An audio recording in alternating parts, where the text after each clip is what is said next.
വിളിച്ചിട്ട് ചായ ചൂട്.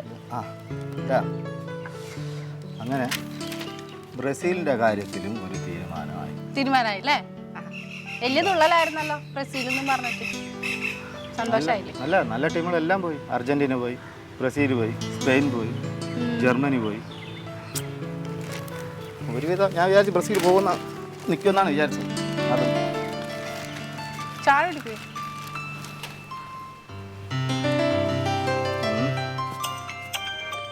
ഇനി കളിയാണ് ഒരു രസമില്ല.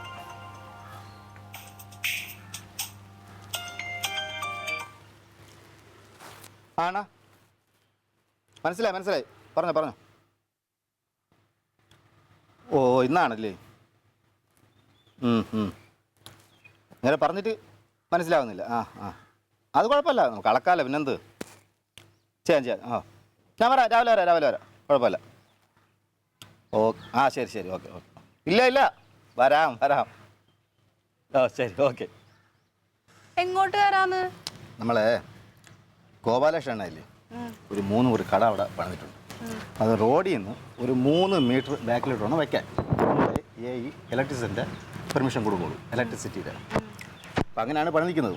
പക്ഷെ അങ്ങേർക്കൊരു സംശയം, 3 മീറ്റർ ഇല്ല എന്നുള്ളത്. എന്നാൽ 3 മീറ്റർ ഉണ്ട്. പൈസയ്ക്ക് എന്തോ ആവശ്യത്തിനാണ് അങ്ങേര് കിടന്ന് കളിക്കുന്നത്. അപ്പം അതിന് ഒരു അളവുണ്ട്. നിന്ന് വരുമെന്ന് പറഞ്ഞു. നമ്മളൊക്കെ പോയി പറഞ്ഞിട്ട് അങ്ങേര് സമ്മതിക്കുന്നില്ല. അപ്പം അതിന് വേണ്ടിയിട്ട് അങ്ങേര് വരും. അപ്പം അതുവരെ ഒന്ന് പോകണം, അതൊന്ന് ക്ലിയർ ആക്കി കൊടുക്കണം. അങ്ങനെ ഇപ്പൊ പോണ്ട. അതെന്ത്? ഞാൻ അമ്പലച്ചേട്ടനോട് പറഞ്ഞല്ലോ അമ്മ അവനെ കാണാൻ പോണെന്ന് ഹോസ്പിറ്റലില്. നാളെ ഡിസ്ചാർജ് ആവാൻ പോവാ. അതങ്ങോട്ട് മറന്നു അവര് ഫോൺ വന്നപ്പോഴത്തേക്ക്. അല്ല, അത് മറന്നല്ല, ഓർമ്മയുണ്ട്. നമുക്കെങ്കിൽ വീട്ടിൽ പോയി കണ്ടാ പോരെ?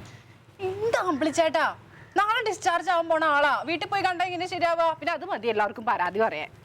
ഇന്ന് തന്നെ പോണം. അല്ല, ആശുപത്രി പോയി കാണുന്നേക്കാട്ടിൽ വീട്ടിൽ പോകുമ്പോൾ ഇതിന്റെ ഒരു അമ്പലച്ചേട്ടൻ എന്താ കാര്യം മനസ്സിലാവാത്തെ? എന്റെ എല്ലാ ബന്ധുക്കളും പോയി കണ്ടു. ഇനി ഞാൻ മാത്രമേ പോയി കാണാത്തുള്ളൂ. സംഭവം ഇപ്പം എന്താണെന്ന് അറിയാമോ? ഇങ്ങനെയാണെങ്കിൽ ഞാൻ ഇലക്ഷൻ സമയത്ത് എൻ്റെ എതിർ കക്ഷി നിന്ന ആളാണ്. അപ്പം അതുകൊണ്ട് ഇപ്പം ഞാനിപ്പോൾ ചെയ്തു കൊടുത്തില്ലെങ്കിൽ അതൊരു മോശമാവും. അമ്പലച്ചേട്ടൻ എന്തീ പറയുന്നത്? എനിക്ക് പോയേ പറ്റുള്ളൂ കേട്ടോ അമ്പലച്ചേട്ടൻ. ഇത് ശരിയാവില്ല. ഇത് അല്ല ഈ ഇടപാട്.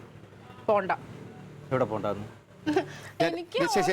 ശരി പോവാം. ഒരു കാര്യം ചെയ്യാം. ഇന്നൊരു കാര്യം, ഞാൻ ഇപ്പോഴും പോയിട്ട് ഉച്ചയ്ക്ക് മുമ്പ് പോയിട്ട് ഇങ്ങ് വരാം. പിന്നെ നമുക്ക് വൈകുന്നേരം പോവാം.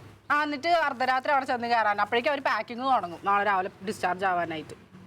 ഇങ്ങോട്ട് നോക്ക്. അവിടെ പോയി കഴിഞ്ഞിട്ട് ഒരു കാര്യം ചെയ്യാം, നമുക്ക് ലേറ്റ് ആവുകയാണെങ്കിൽ നേരെ ഇതിൻ്റെ വലിയമ്മ വീട്ടിൽ പോകാം. ഇന്ന് അവിടെ തങ്ങാം. ശരിക്കും? വല്യമ്മേനെ കണ്ടിട്ട് കുറെ നാളായി. നീ കുറേ ദിവസം കൊണ്ട് പറയണല്ലേ? അങ്ങനെ ആക്കാം. എന്റെ അമ്മ എന്ത് തോന്നി ഇപ്പൊ ഇങ്ങനെയൊക്കെ തോന്നേ? നിന്റെ സന്തോഷം അല്ലേ എന്റെ സന്തോഷം? ഞാൻ അടിക്കുന്ന വെച്ച് തിരിച്ചടിക്കരുത്. മന്ദക്കം കൈകൊണ്ട് കിട്ടിയെങ്കിൽ നല്ല വേല എടുക്കും.